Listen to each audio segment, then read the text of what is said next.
বাবাকে বললাম একটু চিকেন কাটলেট আনতে, কিন্তু বাবা আনবে না, বলছে যে ওটা আমি কাটলেট। হ্যাঁ বাবা ঠিকই তো বলেছে, খেতে ইচ্ছা করছে। চলো বাড়িতে যা আছে তাই দিয়ে বানিয়ে নেব আজকে bread egg table. Bread egg টেবিলের জন্য তাহলে আমি ডিম সেদ্ধ করে রেখেছি আর আলু সেদ্ধ করে রেখেছি। দুখানা ডিম সেদ্ধ আমি এখানে ব্যবহার করেছি, আপনারা আপনাদের পছন্দ মতো ডিম সেদ্ধ করে নেবেন। আমি এখানে দুটো ডিম আর দুটো মাঝারি সাইজের আলু নিয়েছি। আলুটা আমি ম্যাশ করে নিচ্ছি আর ডিমটা এরকম লম্বা লম্বাভাবে কেটে নিলাম। এবার একটা ফ্রাইং প্যানে তেলেতে একটা শুকনো লঙ্কা আমি হালকা করে ভেজে নিচ্ছি।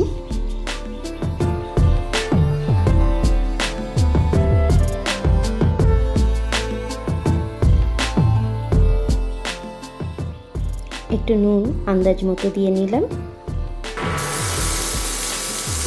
এবার একটা মিডিয়াম সাইজ পেঁয়াজ আমি দিয়ে দিচ্ছি।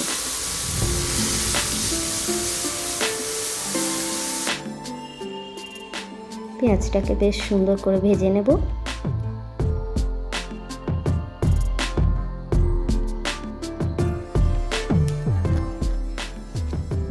পেঁয়াজটা দেখুন বেশ সুন্দর ভাজা হয়ে গেছে।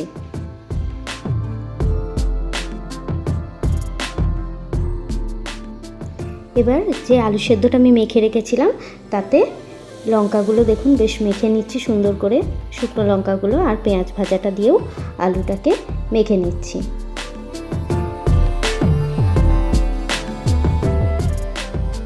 শুধু আলুটাই পেঁয়াজ ভাজা দিয়ে আর লঙ্কা দিয়ে মাখবো, ডিমগুলো সাইড করে রাখবো। এবার এই মাখা আলুটা আরেকবার ওই প্যানে, যে প্যানে শুকনো লঙ্কাটা ভেজে নিয়েছি সেই প্যানে আরেকবার আলুটা আমি তাওয়াতে নেড়ে নিচ্ছি, কারণ এতে কি হয় আলুটা আরেকটু শুকনো শুকনো টাইট হয়ে যায়, টাইট করতে কাজে লাগে, যাতে করে পুরটা ভালো হয়, আরও টেস্ট হয় এবং আরেকটু বাইন্ডিংটা ভালো হয়। ব্রেড এগ টেবিল যেহেতু আমি ব্রেড নিয়ে নিলাম 4 পিস। ধারগুলো খুব হালকাভাবে, ব্রেডের চারপাশটা খুব হালকাভাবে কেটে নেবেন।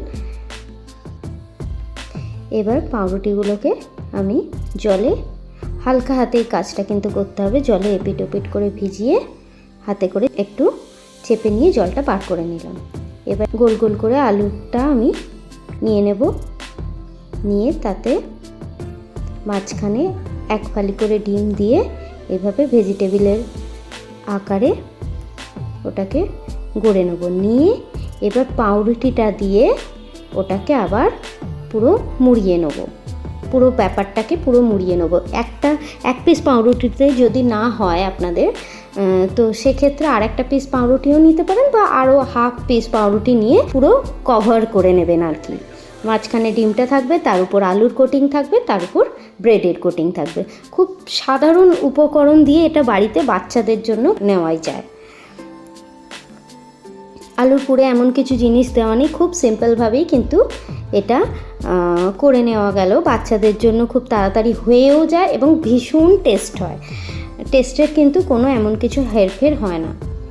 একটু পেঁয়াজ, একটু শুকনো লঙ্কা, তেল ফোড়ন দিয়েই কিন্তু পুরটা হয়ে যায় এবং আলুটা বেশ সুন্দর খেতেও হয়। আর পাউরুটি তো মোটামুটি আমাদের সকলের বাড়িতেই থাকে, ডিমও থাকে। তো এইভাবে কিন্তু আমি করে নিলাম মেয়েকে খুশি করে দেবো বলে। দেখা যাক মেয়ে কি বলে। বাড়িতে থাকা জিনিস দিয়ে কত সুন্দর কাটলেট হয়েছে দেখো, তোমার পছন্দ। তুমি সস ভালোবাসো?